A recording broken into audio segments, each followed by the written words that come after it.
Buenas noches, sean bienvenidos una vez más a nuestras actividades Letras en el MIC, Museo Iconográfico del Quijote.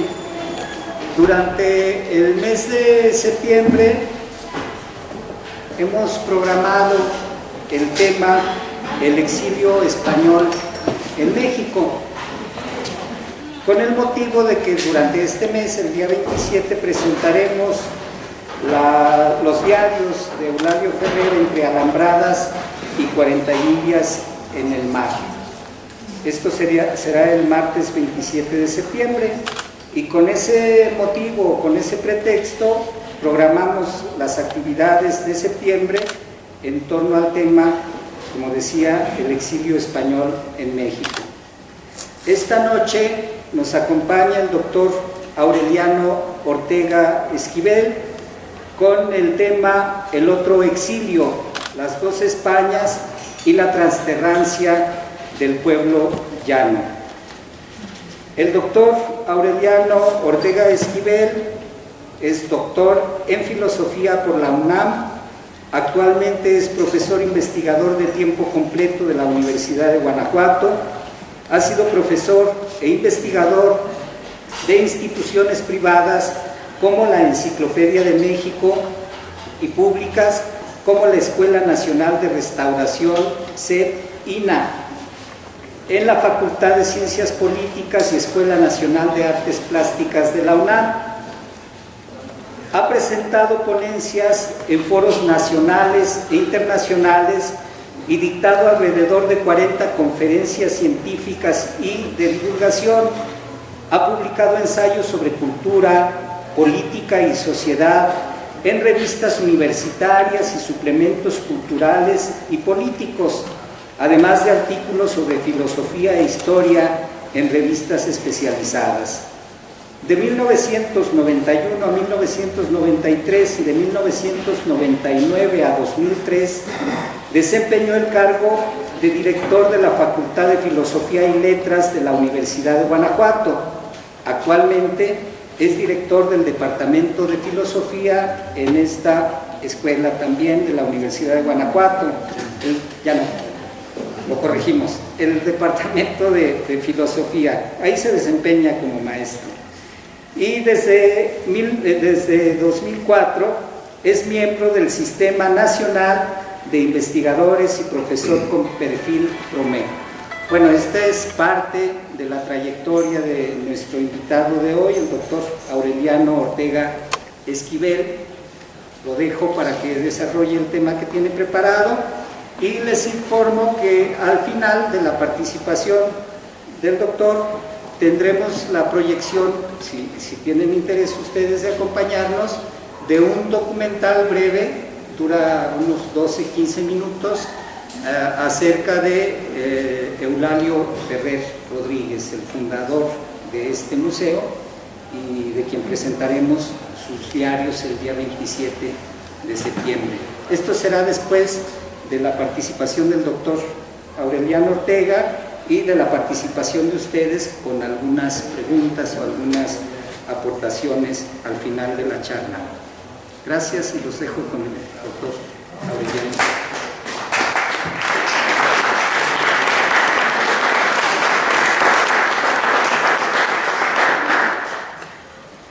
Bueno, agradezco la invitación del museo, de las autoridades del museo, de Juan Manuel particularmente, a participar en este ciclo de conferencias para aportar algo de lo que sé, aunque todavía me falta mucho saber, al respecto del exilio y de las cosas de las que voy a hablarles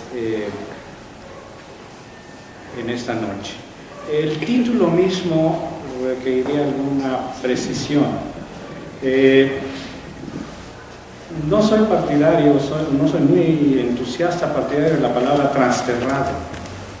Es decir, en el caso de los españoles, porque, como me recordaba Rosanata Pontón, otro exiliado, Adolfo Sánchez Vázquez, alguna vez le dijo: no somos transterrados, somos exiliados, refugiados en otra parte, nos corrieron, si no nos transterramos. Entonces, bueno, la palabra transterrancia aquí se refiere no tanto al exilio español en concreto, sino a la manera en la cual los exiliados han tenido que cambiar de tierra, no una, sino 1000 veces a lo largo de la historia. Bueno, aclarado el punto, me gustaría decir otra cosa. Qué bueno que hay muchos jóvenes aquí, bueno, pero bueno también que hay personas mayores, pero sobre todo por el hecho de que estos temas no deben olvidarse. Estos temas tienen que estarse recuperando, tenemos que recuperar esta memoria, hablar sobre ella y sobre todo conocerla, si no se pudo ya de primera mano, porque esto sucedió hace mucho tiempo, sí a través de actividades como estas, que nos dan justamente la perspectiva, el saber, si no el conocimiento puntual, sí el saber general acerca de lo que tenemos que conocer de nuestra historia y lo que tenemos que conocer de nuestro pasado, ya no tan inmediato, pero todavía de alguna manera próximo. Bueno, empiezo. Empiezo con una epígrafe, es de un poema bastante conocido de Antonio Machado, y dice así: y hay un español que quiere vivir y a vivir empieza, entre una España que muere y otra España que bosteza. Españolito que vienes al mundo, te guarde Dios, una de las dos Españas ha de darte el corazón. Es un verso premonitorio, ¿no? Obviamente una de esas Españas le heló el corazón a quizás la mitad o casi más de la mitad del resto de los españoles. Bueno, la conferencia va a proceder. La charla, no es escrita en una conferencia, va a transcurrir en 3 momentos distintos con algunos intermedios. Bueno, empezamos ahora. Hechos. La madrugada del 31 de mayo de 1520, los procuradores del Ayuntamiento de Segovia, Rodrigo de Tordesillas y Juan Vázquez, son violentamente asesinados por una turmabulta de indignados segovianos. El cargo, haber traicionado el mandato que el pueblo les había impuesto, defender además sin renuncia, en la sesión de Cortes que con un pie en el barco que lo llevaría a Flandes, Carlos I había concedido con el fin de conciliar los intereses de la corona, enajenada por completo por la corte flamenco-alemana, y los que el pueblo español consideraba propios, legítimos e inalienables. Es decir, en el curso de los años del reinado de Carlos I de España y todavía no V de Alemania, el rey había cometido atrocidad y media. Y había puesto de espaldas, vamos contra la pared, al pueblo español. El rey no era español. Era hijo de Juana la Loca, a quien enloquecieron para no dejar el reinado, y de Felipe el Hermoso, que se murió demasiado pronto como para poder reinar nada. Pero Felipe el Hermoso era flamenco y el joven Carlos recibió una educación en alemán. Entonces ni siquiera era español. Pero llevaba ya 3 años de rey, y en esos 3 años había hecho, como decía antes, tropelía y media, y el pueblo español estaba ya cansado. ¿Sí? Se revela el pueblo entonces a partir de este 31 de mayo y empieza lo que se va a llamar la Guerra de los Comuneros de Castilla. A este hecho y a partir de este momento se suman decenas de episodios de violencia que dan nombre a la guerra de resistencia que los autonombrados Comuneros de Castilla emprenden en contra de los esbirros imperiales de Carlos I y de su no menos despiadado regente, el futuro Papa Adriano VI. Este episodio bien puede ser considerado como el modesto origen de un fenómeno que ha permanecido hasta nuestros días como característica constante en la vida política y social de España: la típica y forzada coexistencia, a veces pacífica, a veces muy violenta, de 2 Españas. Primer intermedio. María Luisa Capella entrevista a don Juan Puche Álvarez, refugiado español, en la Ciudad de México en septiembre de 1978. María Luisa Capella pregunta: ¿usted cree en el tópico de las dos Españas? Don Juan Puche contesta: bueno, hay dos Españas, desde luego. Una España medieval y una España que pretende ser una España actual. Las estructuras clericales, militares y monárquicas son las estructuras medievales, o de la edad moderna si usted quiere, pero con procedimientos medievales.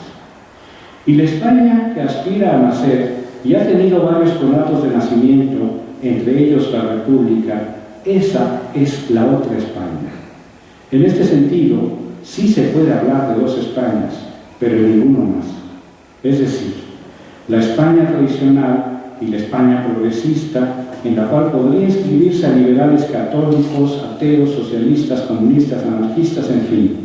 Esa es una España más viva que la España de los terratenientes, de los militares, de la organización castrense y de la organización eclesiástica. Esos han sido los pilares que sostuvieron en cierto modo las instituciones que más o menos organizaron los reyes católicos para establecer el primer Estado moderno. Hasta aquí don Juan Puche Álvarez, constatando el hecho desde su punto de vista de la existencia de las dos Españas. Tiene razón don Juan, ¿sí? Los reyes católicos fundaron una nación que no existía. España no existía. Existían los reinos de Aragón, de Castilla, de Cataluña y distintas provincias. España no existía. Fueron los reyes católicos los que la formaron. Y la formaron a partir de dos instituciones que han sido pilar de la historia española a lo largo de todos estos siglos. Un ejército reformado y una iglesia no reformada. Reformado en el sentido de su modernización castrense, ¿sí? No en cuanto a sus ideas, pero sí una iglesia no reformada y que va a repeler cualquier forma, cualquier posibilidad o forma de reforma, ¿sí? Es una iglesia contrarreformista. Monarquía, ejército, iglesia, esos son los pilares de la España tradicional y siguen siendo, ahora en lugar de los terratenientes, son los empresarios, bueno,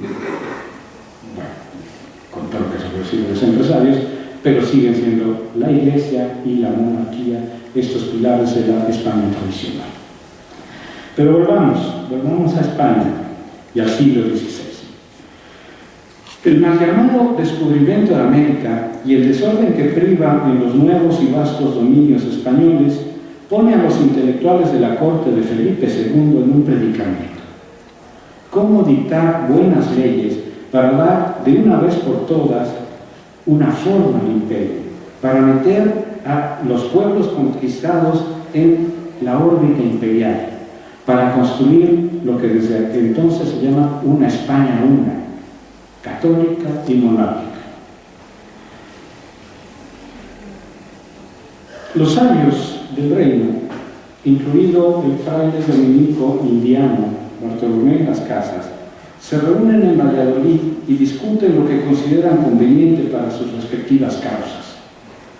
Desde México, otro sabio, pero agustino, Fray Alonso de la Veracruz, apoya la tarea del dominico y de sus camaradas de la Universidad de Salamanca con la inaudita idea de que el régimen que conviene a los pueblos americanos es, ni más ni menos, el republicano, por ser la única forma de gobierno que contemporiza con sus instituciones originales. ¿Sabían lo que está pensando Alonso de la Veracruz? Es decir, la única manera de que este nuevo mundo pueda allanarse, allegarse, articularse con el mundo hispano es que conserve sus instituciones. Y estas instituciones se parecen más a una república que a una monarquía. Se siembra así, no en el viejo, sino en el nuevo continente, la primera semilla del republicanismo hispano. Después de este viaje por México, regresamos otra vez a España, pero ahora transcurre el primer tercio del siglo XIX. Por el Tratado de Versailles, Fernando VII, preso hasta entonces en Francia, recobra la corona y regresa a su tierra por la frontera de Cataluña. donde el general Capons le comunica que puede tomar la corona, pero deberá prestar juramento a la Constitución de Cádiz, aprobada por las Cortes en 1812. A ello, antes de haber transcurrido 3 meses, el rey responde con un golpe de Estado y la abolición de las Cortes y la Constitución. Da inicio así uno de los 2 periodos absolutistas de Fernando VII y la España medieval, dado que después del triunfo de la insurrección liberal de Rafael del Riego y de 3 años de gobierno constitucional, esto es entre 1820 y 1823, una vez más los absolutistas monárquicos, comandados ahora por el duque de Angulema, quien rescata al rey de una prisión liberal y restituye los fueros que le habían sido retirados por las Cortes, vuelve a establecer el régimen monárquico absoluto e inaugura la llamada década ominosa, llamada así por el carácter abiertamente reaccionario del gobierno y la persecución, destierro y muerte de los liberales más notables. Como se sabe, esta saga, más trágica que cómica, continuará a todo lo largo del siglo XIX con las continuas guerras de sucesión dinástica entre carlistas e isabelistas. O sea, Carlos VI de Borbón aspira a la corona, no es de Borbón, aspira a la corona, sí es de Borbón, aspira a la corona que deja vacante Fernando VII. Fernando VII tiene una hija que se llama Isabel, que va a tomar, en función de la derogación de una ley que lo impedía, va a ser coronada como reina, y a esto se oponen los carlistas. Esto sucede alrededor de 1839. Bueno, la guerra va a durar hasta 1870, más o menos. O sea, las guerras continuas entre carlistas y isabelistas, legitimistas y borbonistas, en fin. Como telón de fondo, ¿sí?, aparece el eterno esfuerzo de los liberales, a veces asociados a Carlos, a veces asociados a Isabel, o de simplemente los progresistas, por construir un régimen, si no republicano, por lo menos monárquico moderado, lo que se resuelve hacia 1870 con la disolución del primer ensayo de república y la llegada al trono de Alfonso XII, padre de Alfonso XIII, quien después de casi 60 años de incontenible decadencia del otrora poderoso Imperio Español, entregó el poder a una segunda república el 14 de abril de 1931. Un último hecho. Salamanca, España, octubre de 1936. Como es costumbre, en las instituciones educativas españolas se organizan actos públicos para conmemorar el día 12 su Día de la Paz. Una manera un poco desatinada y anacrónica de rememorar el arribo de Cristóbal Colón a la isla antillana de Guananí, evento señero de la expansión de la civilización española por todo el orbe. En esta ocasión forman el presidium de este evento el rector de la universidad, don Miguel de Unamuno, el señor obispo de Salamanca y la señora Carmen Polo de Franco, esposa del recientemente nombrado, por la gracia de Dios, generalísimo de las fuerzas fascistas que desde el 18 de julio han iniciado una cruzada bélica en contra de las instituciones republicanas y a favor de, otra vez, la España una, católica y monárquica. La anécdota. Habiendo tomado la palabra el general fascista José Millán Astray y Terreros, mientras aludía injuriosamente a la gloria de los ejércitos castellanos y su misión civilizadora a lo largo del mundo, algunos de sus partidarios coreaban el eslogan de la Legión Española, émulo español de la Legión extranjera francesa: ¡Viva la muerte! El hecho, de por sí poco elegante, molestó sensiblemente a don Miguel, quien con su fina ironía interpeló a Millán Astray, aceptando con reservas su capacidad para vencer, pero objetando su capacidad para convencer, dadas sus evidentes limitaciones de inteligencia. A ello, el enfurecido general fascista, héroe de 1000 derrotas y tuerto y mutilado a causa de ellas, se arrojó sobre el ya anciano rector con la intención de golpearlo y gritando: «¡Muera la inteligencia!». Se dice que doña Carmen Polo impidió que el militar maltratara físicamente al poeta filósofo, quien perdió de inmediato el cargo de rector y murió en la soledad y la amargura antes del nuevo año. Esto es historia, ¿sí? Se cuenta como una anécdota, pero es historia. Bien, a través de estos 4 momentos, lo que he querido rescatar es justamente el hecho de la existencia cierta de estas 2 Españas y hacer más o menos visible el perfil de cada una de ellas.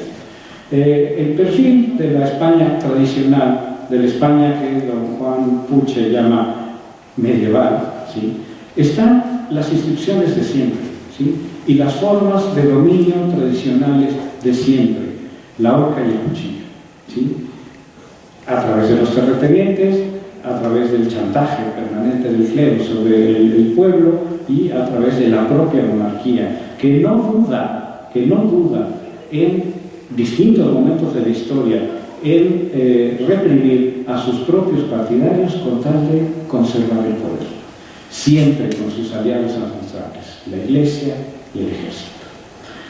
Es bueno saber esto también, porque frente a ella, la España progresista, la España liberal, la España que pudo ser y que todavía no ha sido, ¿sí?, esa España está ahí siempre, resiste, aguanta, a veces tiene triunfos efímeros, como en 1769 y 1869,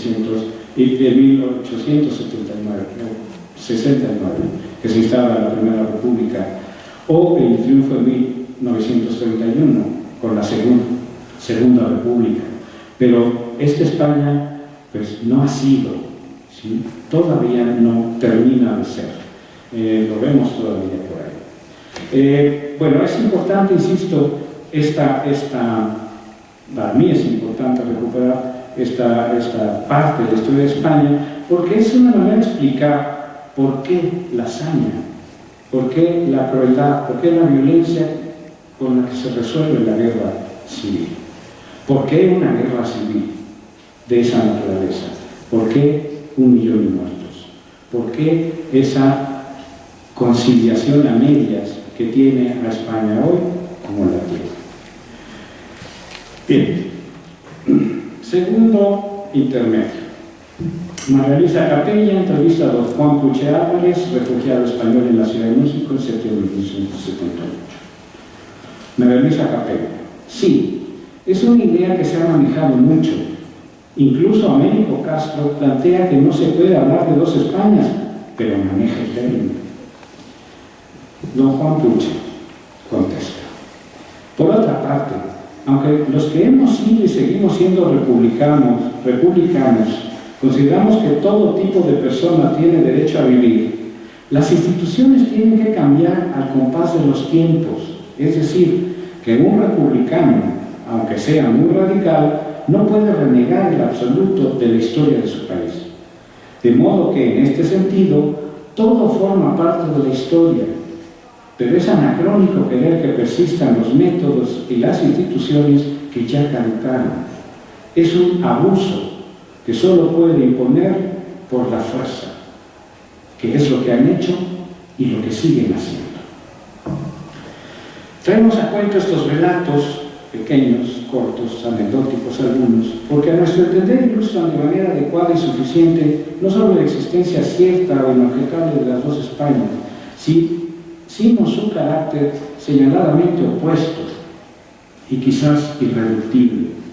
De un lado, la España medieval, la misma que representan ahora mismo Mariano Rajoy y el Partido Popular, y que a pesar de moverse en Audi con BMW, sigue anclada en el oscurantismo y sostenida por sus pilares ancestrales, la monarquía, la Iglesia y el ejército.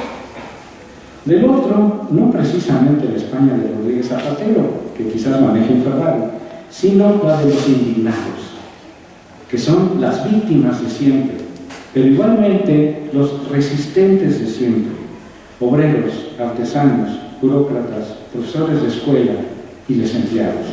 Muchos millones de desempleados, parados les dicen allá. El paro es el desempleo y los parados son los desempleados. Aunque este es tema de otras charlas, y la que nos convoca ahora es una charla sobre el exilio, y poco a poco a eso vamos. En condiciones históricas tan extremas, en una desunión de tal naturaleza, ante la imposibilidad de realmente construir un solo país, porque España siguen siendo varias naciones históricas y muchas naciones naturales, ante una nación así, pues tan radicalmente dividida, además de centenares de episodios de agresión y resistencia entre las partes beligerantes, se ha desarrollado no una, sino varias formas de deshacerse de los perdedores y de los indeseables en cada uno de sus avatares. Es decir, el que vence se deshace de los vencidos, y el vencido tiene que ponerse a resguardo. Desde luego que el destierro es una de esas formas, pero no la única. Está siempre a la mano el recurso expedito de la muerte, de la desaparición forzada, de la cárcel. En eso, el régimen dictatorial instaurado por Francisco Franco desde el inicio mismo de la Guerra Civil, con el apoyo y beneplácito de los tres pilares medievales, más los alemanes y más los italianos, no ha sido parco. El historiador Gabriel Jackson nos ofrece este cálculo, corregido y aumentado por el historiador George Sawyer. 125.000 muertes en el campo de batalla. Estamos hablando entre 1936 y solo 1936, porque los muertos empiezan mucho antes, y 1944. 125.000 muertes en el campo de batalla. 10.000 muertes por bombardeo aéreo, que no es precisamente el campo de batalla, es decir, son población inerme como la de Guernica. 50.000 muertos por enfermedades y desnutrición. 20.000 muertos por represalias políticas en la zona republicana.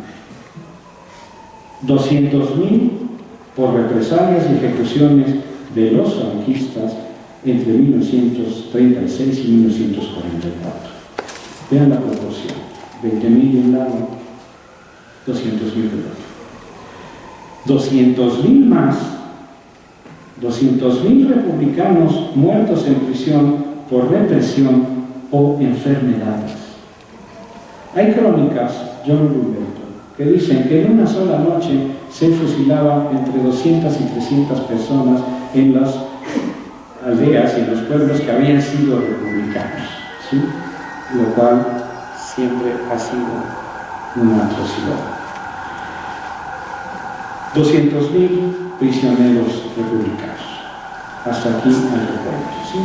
Vamos, si esta guerra no es un ejemplo de crueldad, si esta guerra no es un ejemplo de prácticamente genocidio, que se define como el intento de exterminar a toda una clase de hombres, en este caso republicanos, entonces no sé qué haya sido la guerra de España. Frente a estos números, que no lo son del todo números, porque finalmente representan vidas humanas, los exiliados españoles, los exiliados, o sea, no los muertos o los prisioneros, los exiliados suman aproximadamente, entre distintos cálculos, entre 250.000 y 400.000, lo que representa indudablemente una tragedia demográfica, pero que se suma a las tragedias políticas, social y cultural, y sobre todo a la tragedia humana que se anudan en ese absurdo histórico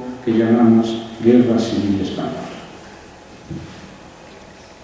El exilio es, pues, solo una muestra, quizás la menos cruenta, de lo que fue la Guerra Civil Española. Que lo cuenten los pobladores de Guernica, ¿no? Que durante más de 6 horas recibieron las bombas de los Stukas alemanes, ¿no?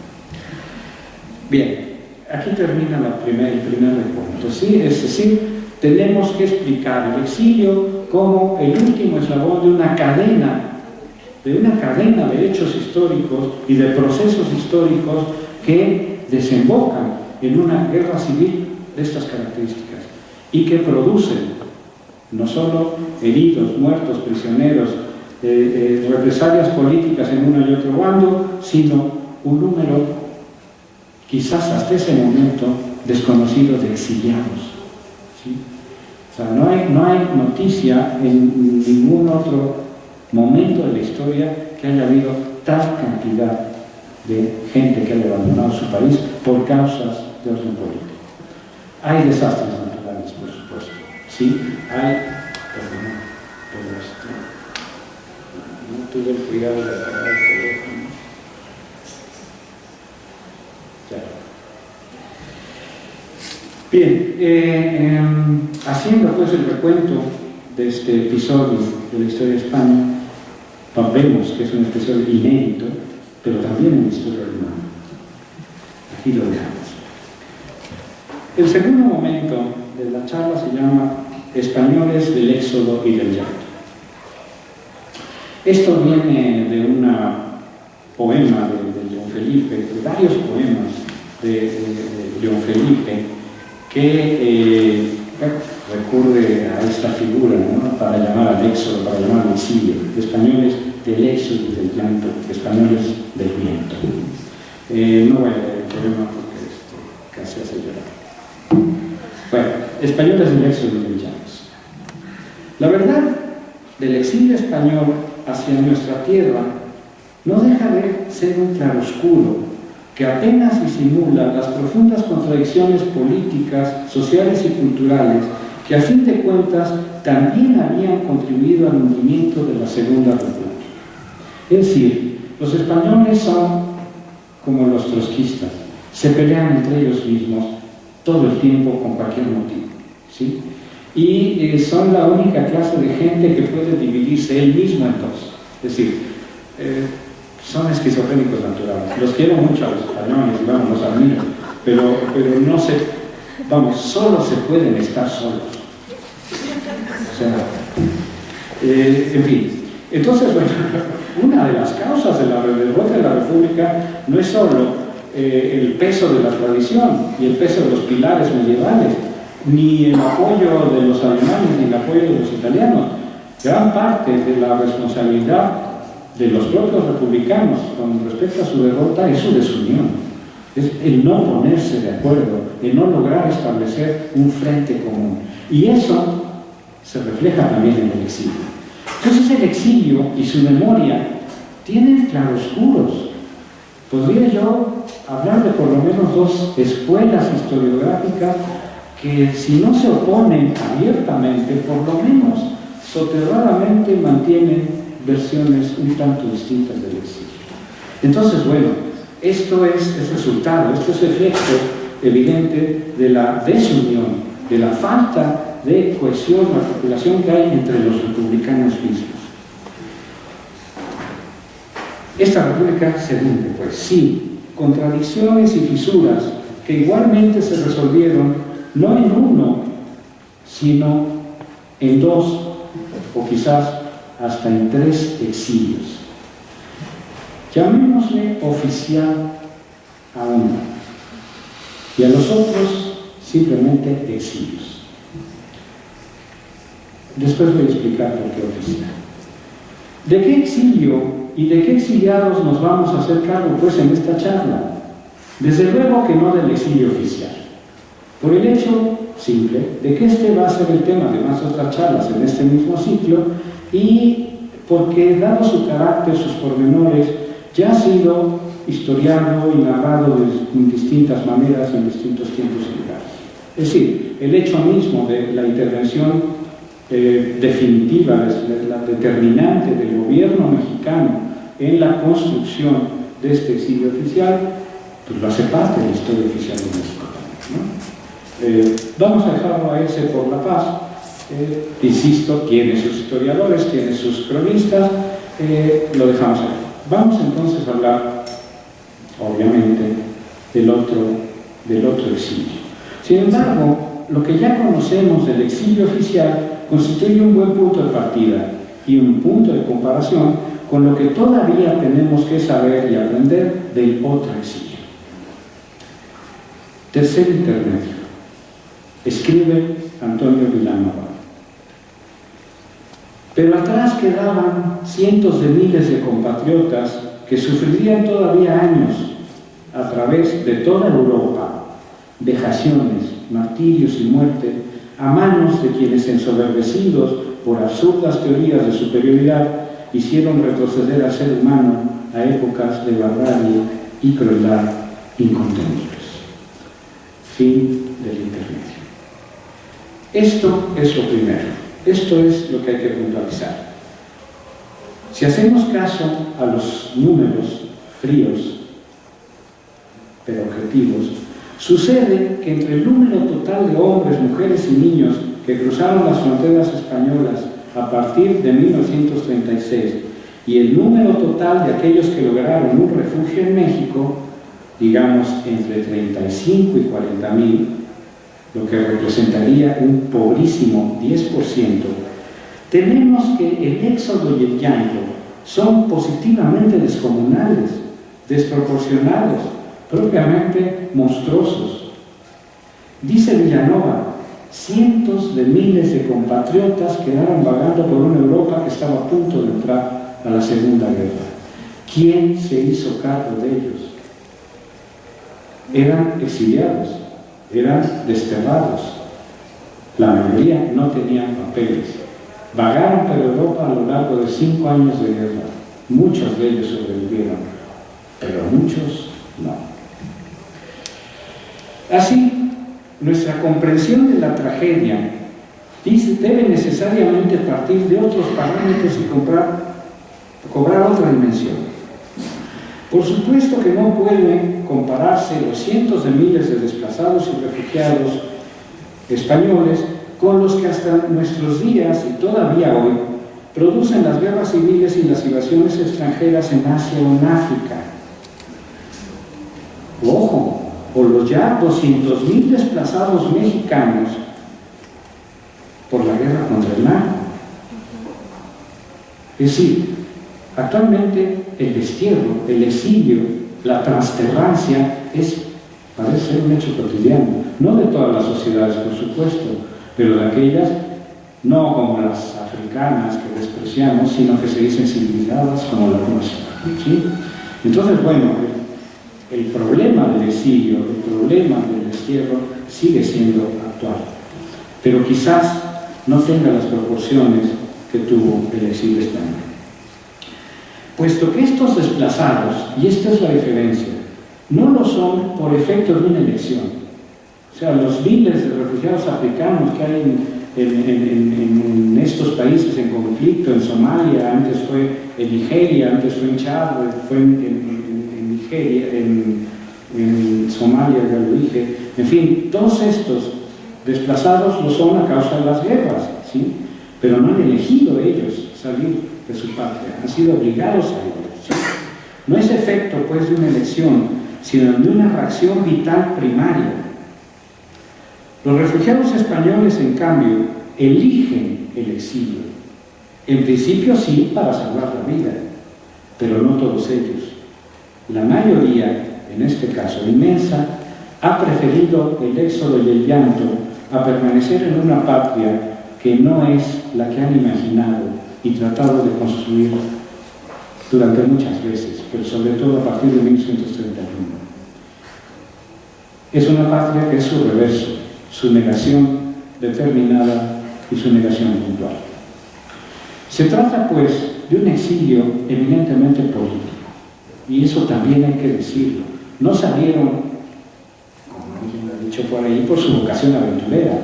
Salieron primero para salvar la vida, pero salieron también porque sus convicciones políticas y sus convicciones sociales les impedían seguir participando de un régimen dominado por los 3 pilares medievales. La mayoría de los expulsados fueron y son republicanos, partidarios y, ¿por qué no?, constructores de una España nueva. ¿Cuántos de ellos o de ellas hablaban alemán? ¿Cuántos fueron concejales o rectores de universidades?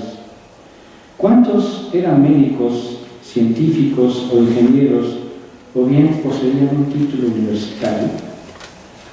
Podemos asegurar que muy pocos. Y podemos también afirmar que la mayoría de ellos apenas si habían salido alguna vez de su ciudad natal o de su aldea. Se trata, pues, en su mayoría de lo que aquí llaman pueblo llano. ¿Sí? Cuarto intermedio. María Luisa Capella entrevista a don Juan Puchar. Doctor, ¿cuánto tiempo estuvieron recibiendo refugiados? Obviamente en México. Bueno, las expediciones organizadas fueron pocas. Hubo 3 primeras que vinieron en los barcos Sinaya, Ipanema y Mexica. Luego hubo 2 más, pero ya no destinadas a México, sino a distintos países de América. Hagamos cálculos, en el Sinaya cabían alrededor de 1.600 gentes, en el Ipanema menos y en el México menos. Entonces, hablaremos de 6.000, de 7.000. Ante la dificultad de acomodo de muchos de nuestros compatriotas en estos países que no tuvieron la misma actitud que México para con los refugiados, se fueron concentrando aquí. Llegaron a ser 12 o 15.000. Luego fueron llegando por otros cauces y caminos otros tantos miles, dice don Juan sabe de lo que habla porque fue durante muchos años encargado de la salud, era médico, fisiólogo, de la salud de los refugiados en las instituciones, ya sea de beneficencia que se hicieron inmediatamente después de la llegada del primer barco y durante muchos años después. Entonces, bueno, supongo que sabe lo que hay. Luego fueron llegando por otros cauces y caminos otros tantos miles. Los refugiados iban llegando en la medida que podían, es decir, no en expediciones organizadas, sino en barcos mercantes, en barcos de carga. Hasta aquí don Juan. A México llegaron en las expediciones organizadas un considerable número de intelectuales, profesionistas, catedráticos, artistas y políticos. Nunca les hemos regateado nuestro agradecimiento. Yo mismo soy alumno de por lo menos un par de ellos muy destacados, Adolfo Sánchez Vázquez y Wenceslao Roses, y bueno, pues son entrañables maestros míos. O sea, por ese lado creo que no hay problema. Qué bueno que vinieron. Siempre es mejor que hayan venido.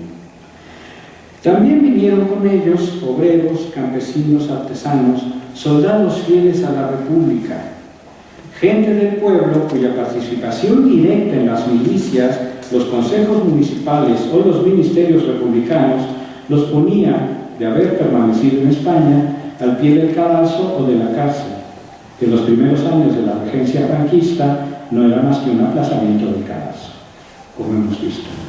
O sea, ya presos hubo más de 150 muertos. Tenemos noticia de todo ello, porque organismos oficiales como el SERE, Servicio de Evacuación de los Refugiados, de los Republicanos Españoles, han llevado la cuenta. Es decir, han llevado la cuenta de los exiliados oficiales.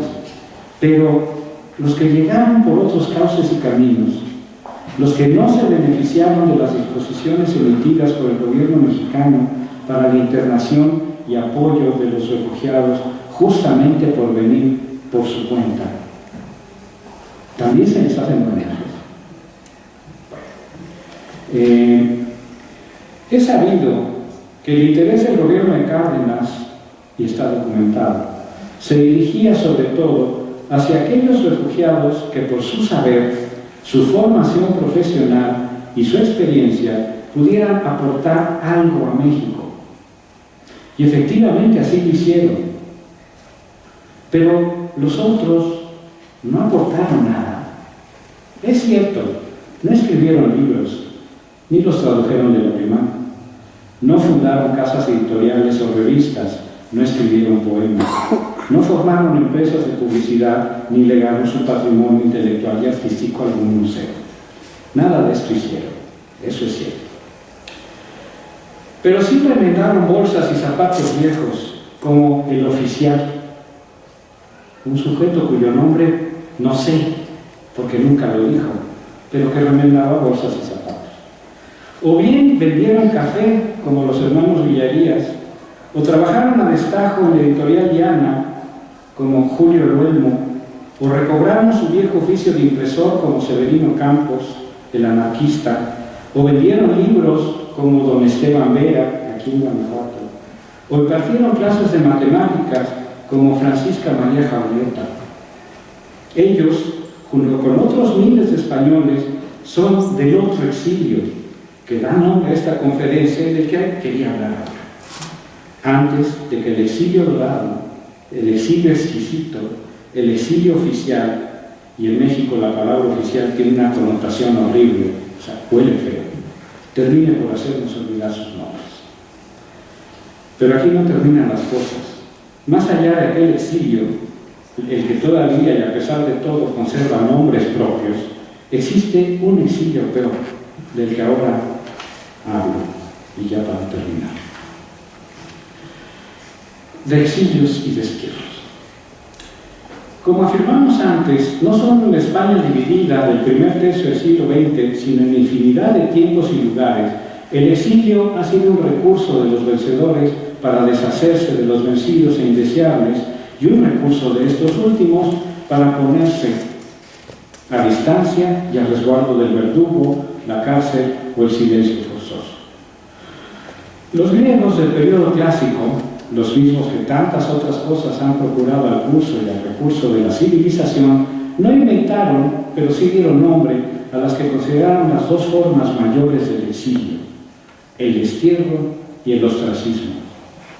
El destierro, como su nombre lo dice, es el castigo con el que se conmuta la pena de muerte y que consiste justamente en la expulsión de la ciudad y la pérdida de los derechos civiles del condenado. Hay destierros temporales o definitivos, pero ambos significan la pérdida de lo que el griego auténtico consideraba como más valioso: su ciudadanía. Entonces el castigo del destierro es un castigo terrible, sobre todo cuando es permanente. Todavía Cicerón, algunos siglos después, en el libro de la República, hace esta reflexión. Dice: todos amamos a nuestros hermanos, todos amamos a nuestros amigos, todos amamos a nuestros semejantes y próximos, sobre todo a los más cercanos, pero todos amamos más a la patria. Lo había yo apagado.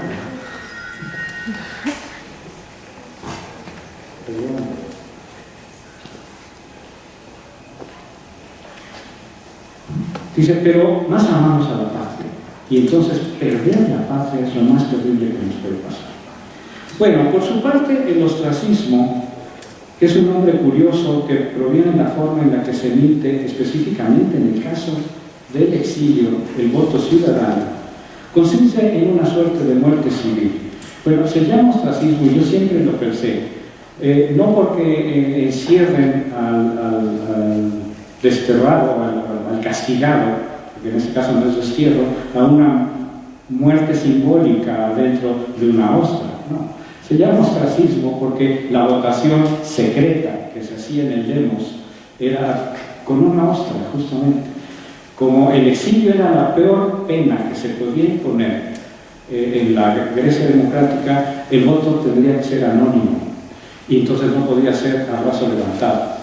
Entonces los votantes depositaban en una urna las ostras que se contaban si estaban a favor del exilio o si estaban en contra del exilio. Por eso se llama ostracismo. Es un nombre raro, pero en fin. ¿Pero qué significa en todo caso el ostracismo? Consiste en una suerte de muerte civil, es decir, en el impedimento de que el castigado participe en todo acto de carácter ciudadano, incluidos el matrimonio, la guerra y los negocios.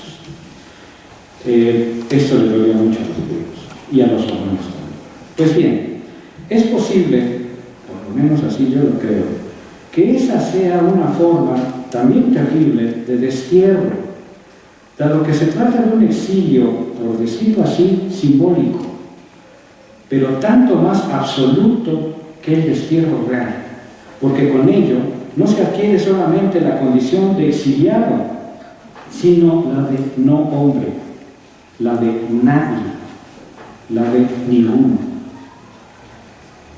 Durante muchos años, tantos que no deja de doler el hacer cuentas de ellos, en España el pueblo llano, el que empuñó las armas para defender a la otra España, a la España republicana, a la España de las promesas y el progreso, fue un exiliado en su propia tierra. Fue un no hombre, un nadie, otro ninguno.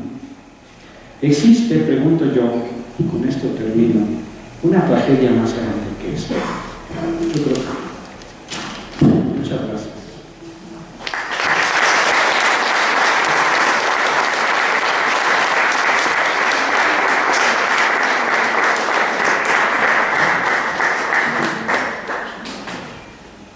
Bueno, Juan Manuel invitó a que participaran, sean preguntas o críticas o algo.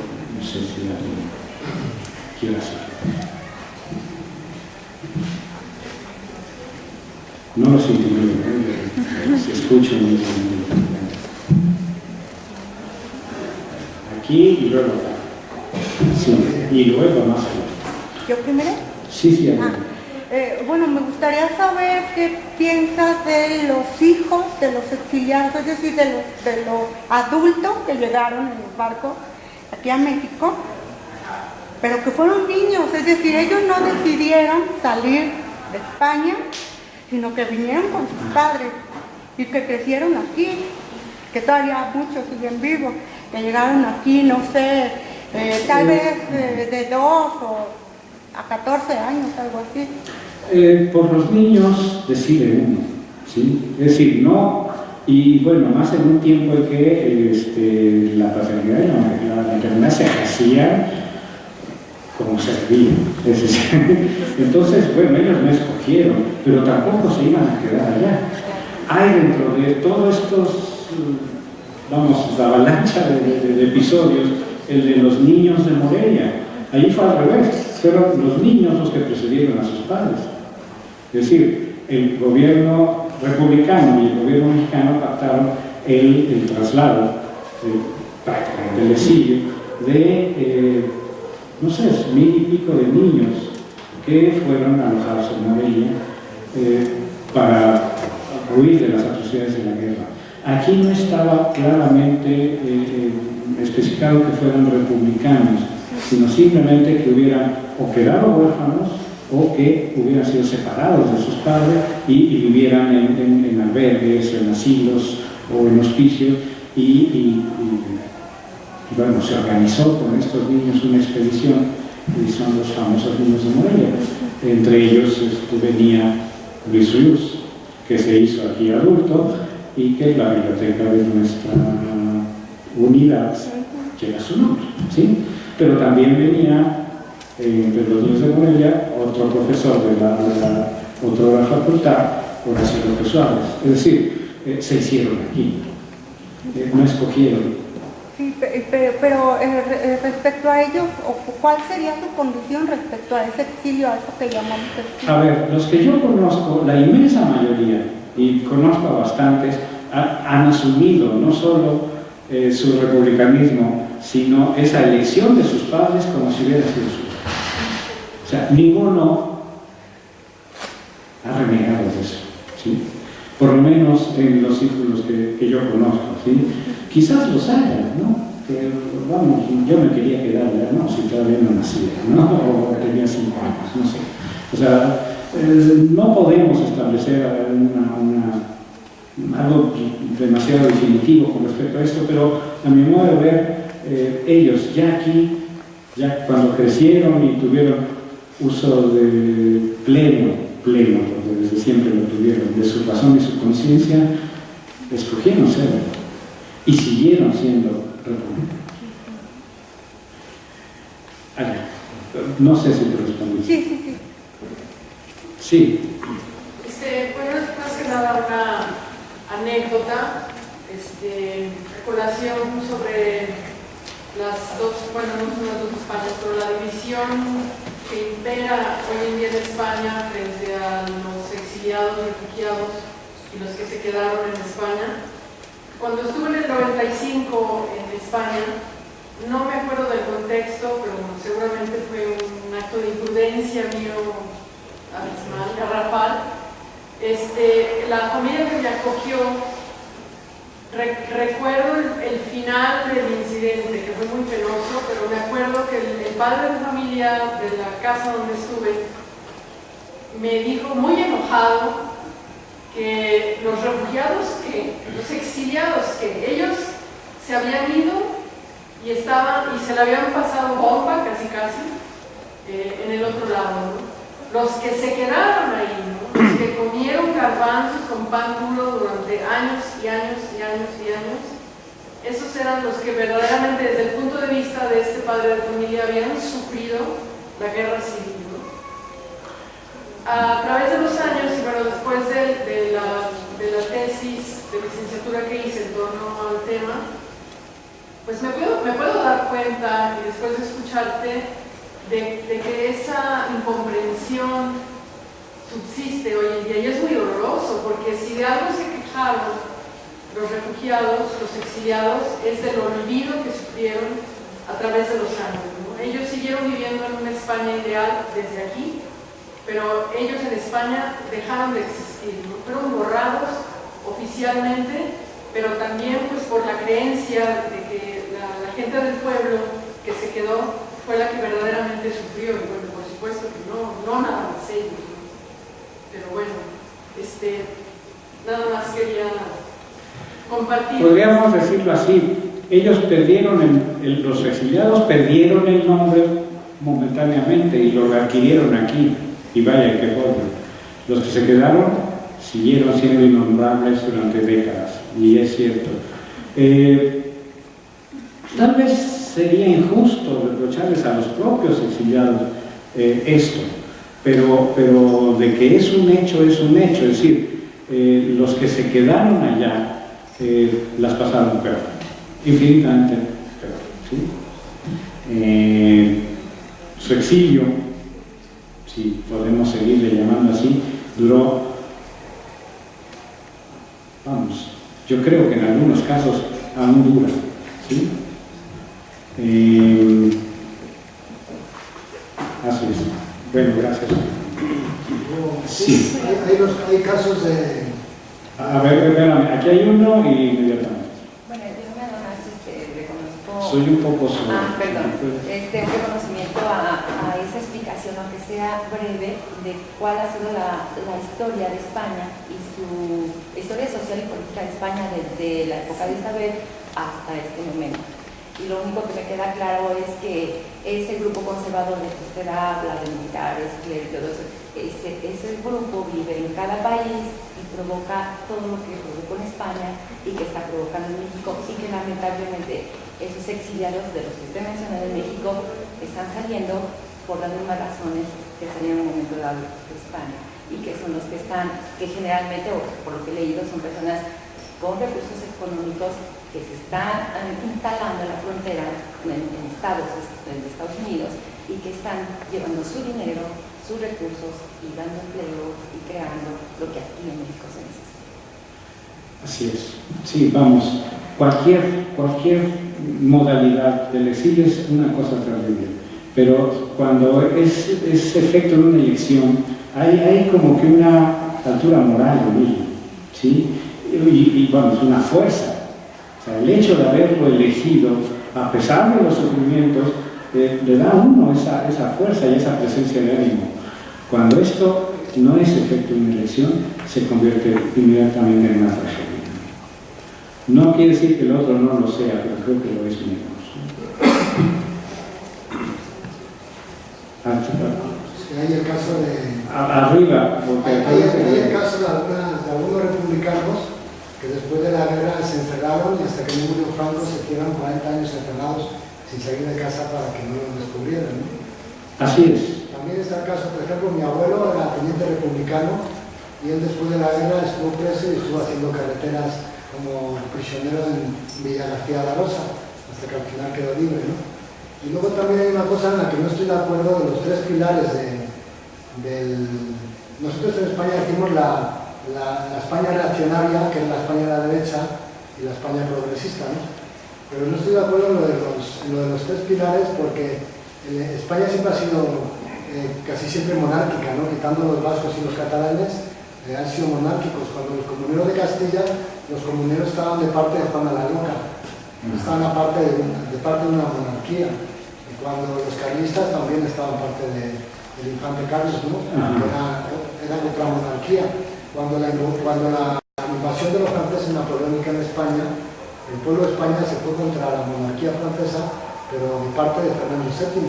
Entonces yo creo que, y cuando el 23 de febrero, por ejemplo, en el intento de golpe de Estado en España, gracias al actual rey, a Juan Carlos I, ¿no? Juan Carlos I, él fue el que echó el golpe de Estado para atrás.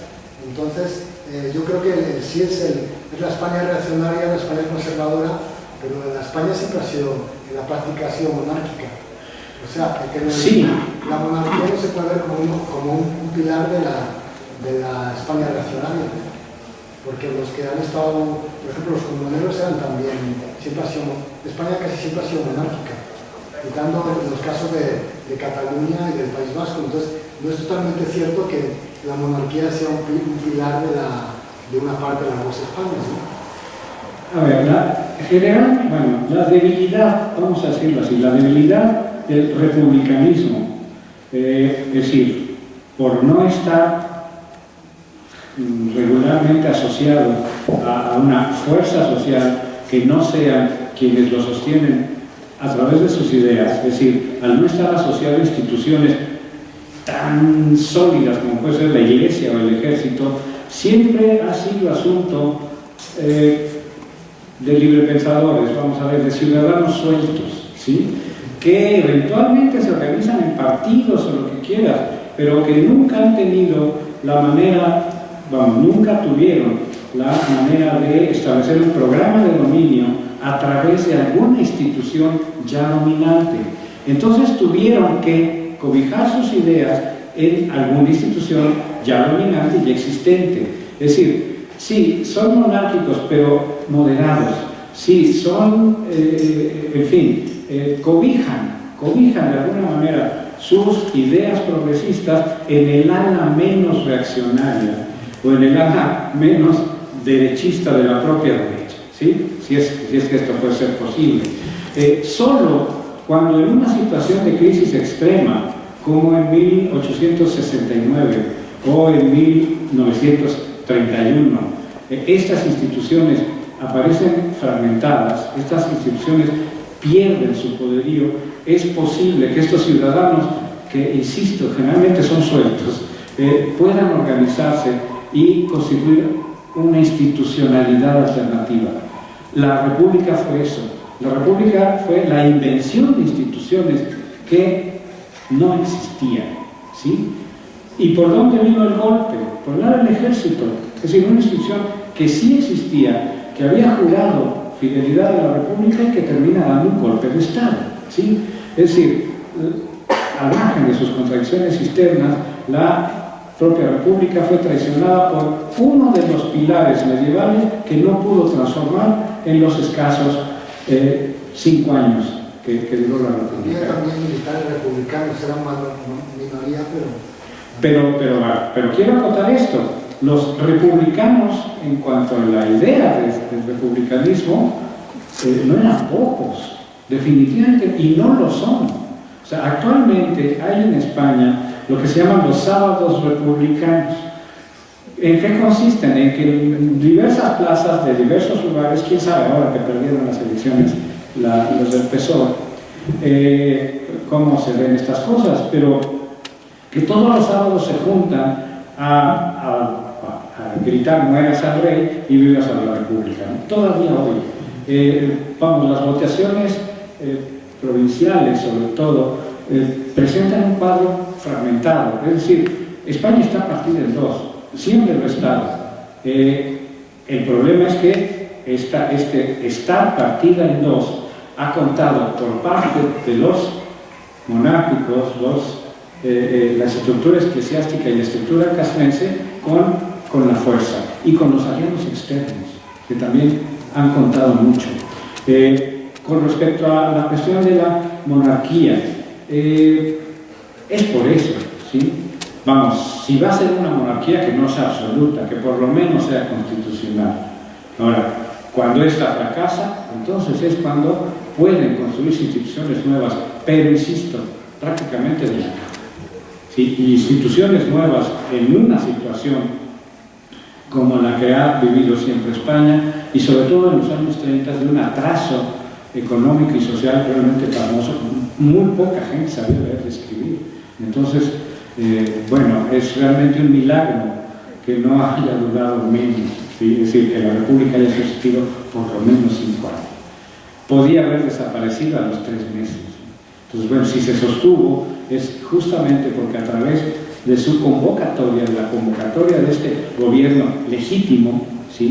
El pueblo llano se juntó en torno a él y lo fortaleció, ¿sí?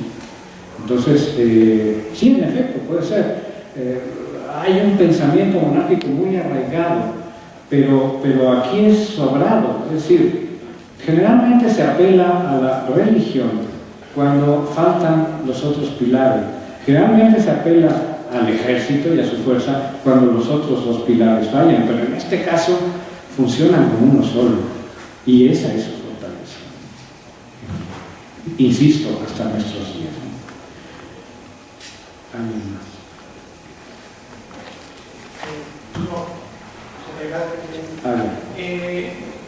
Sobre lo que comentaba, al hacer la diferenciación entre este exilio oficial, que incluso muestra estos aportes académicos de los españoles que llegan, sobre todo profesionistas, y aquellos que no tenían más bien un oficio del pueblo llano, como se refiere, también habría que precisar que aún en estos profesionistas, los casos de éxito no fue en la totalidad, porque bueno, hace unos años escuché una conferencia donde si bien reconocían en el caso de los abogados que llegan de exilios españoles, que hicieron grandes aportes los que estuvieron en la conformación del Instituto de Investigaciones Jurídicas de la UNAM, hubo muchos abogados que no pudieron ejercer ya que estaban en otro sistema penal, que durante muchos años no solamente vivieron esta muerte civil, sino una muerte profesional, ya que terminaron siendo los secretarios o los mensajeros o los correveidores de los abogados mexicanos.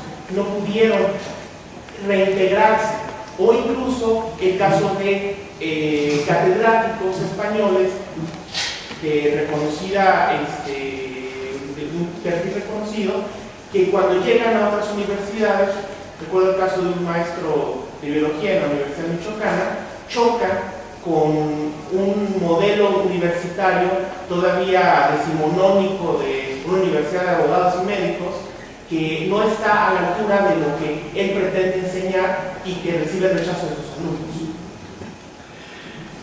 Sí, vamos, por eso decía que el exilio oficial es un claroscuro, el exilio en general es un claroscuro.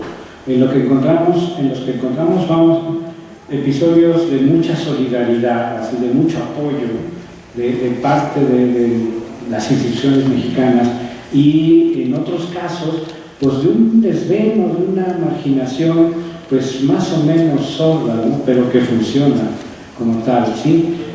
Mencioné a un señor que se llamaba Julio Luelmo. Él escribió con un seudónimo que era Maulo Olmeda. Era un marxista, bueno, era un economista de primera línea, ¿sí? Tuvo que vivir haciendo traducciones para la colección Caimán de las novelas de Agatha Christie, porque no pudo entrar jamás a ninguna universidad. Quizás no traía un título, pero el señor era un auténtico sabio. Pero muchos de los que llegaron en el exilio oficial tampoco tenían título porque lo dejaron en casa y se les reconocieron los estudios. Es decir, por eso yo decía, la palabra oficial en México huele feo. O sea, todo lo que toca la parte oficial como que lo echa a perder. Entonces, bueno, es para documentar nuestro anarquismo, ¿no? Pero sucede esto también. Ahora, las leyes, vamos, los decretos a través de los cuales se organiza y se efectúa el exilio durante el resto del régimen de Cárdenas, que es ya muy poco, pues Ávila Camacho ni siquiera lo tiene en cuenta, ¿sí? Entonces muchos exiliados que pudieron haberse acogido a estos decretos presidenciales de Cárdenas no lo hicieron, a veces porque simplemente los desconocían y porque nadie les decía que existían. Es decir, nadie los derogó, simplemente envejecieron y en un momento dado se dejaron usar. ¿Qué quiere decir esto? Que dejó de haber o dejaron de funcionar, o los republicanos o los refugiados que llegaron por su cuenta no tuvieron los contactos adecuados, no se inscribieron en los grupos, digamos, correctos, y pues vivieron un exilio un tanto más duro, ¿sí? Algunos lo eligieron así. Pues, prácticamente todos mis amigos anarquistas escogieron eso, ¿sí? Escogieron esa marginalidad, y en esa marginalidad siguen todavía algunos de ellos, ¿no? Entonces, bueno, insisto, efecto de una elección. Esto es la parte edificante, esta es la parte constructiva del asunto. Gracias. Bueno, rápidamente, no sé si fuera un tanto pertinente la pregunta, porque quizás se pudiera extender demasiado. Si es muy complejo, no hay problema. Pero la historia del mundo no lo voy a decir. Pero sí. ¿Qué hay con los catalanes y los vascos, como acaban de mencionar hace un momento, que son una excepción en cierto sentido, pero ¿qué hay con esa dinámica y lo que se está queriendo ejercer en el interior con Franco? Insisto, la España una, católica y monárquica, es una ficción. Es decir, ¿por qué? Porque son nacionalidades naturales o nacionalidades originarias, vamos a decirles así para diferenciarlo, y no nacionalidades estatizadas o estatales. Es decir, España se construye por decreto, pero no por historia. Entonces la historia siguió transcurriendo a su ritmo, a su modo y en su lengua en las provincias vascas, en Cataluña y en Galicia principalmente, ¿sí? Se prohibió durante el franquismo hablar estas lenguas, ¿sí? ¿Qué quiere decir? Que esa España una realmente no existía en 1936, que esa España quizás nunca ha existido, ¿sí? Y que justamente bajo la figura de Estado-Nación, con instituciones propias de un Estado-Nación, se ha querido construir, vamos, a partir de estas partes, a partir de estos fragmentos que no terminan de acomodarse unos con otros, ¿sí? Y siguiendo con la misma pregunta, ¿cuál sería más o menos la actitud que se ve de quienes llegaron a México siendo vascos o catalanes al respecto de el asumir ese exilio, ¿no? Los unía, es decir, y los hacía solidarios entre sí el hecho del exilio, ¿sí? Pero vamos, siguieron siendo catalanes, siguieron siendo vascos, siguieron siendo gallegos, ¿sí? Es decir, esa solidaridad de primer momento, vamos a decir que se conservó, ¿sí? Pero era más política que sentimental, ¿sí? O sea, en el corazón se llevaba otra cosa, en el discurso y en la acción había esa solidaridad. Es decir, por ejemplo, el Círculo Republicano Español de México no hacía esos distingos, ¿no? El Colegio Luis Vives, el Colegio Madrid, permitían a todos, es decir, no había esa condición. Y, insisto, la condición de exiliados los hermanaba, pero vamos, no dejaba de ver sus cosas, ¿no? Es decir, sobre todo los catalanes, son particularmente nacionalistas, ¿sí? Pero bueno, así son, ¿sí? Y así siguen siendo. Sí, eso no se va a acabar con un decreto, y es más, eso no tiene por qué acabarse, ¿sí? Tendríamos que buscar la manera de no hacer una España una, sino de hacer a España otra forma de organización política, que es lo que se ha intentado con las autonomías y cosas por el estilo, pero que ha quedado muy a medias, ¿no? Pues aquí dejamos. Pues muchas gracias por su atención, por su paciencia, por sus preguntas. Gracias.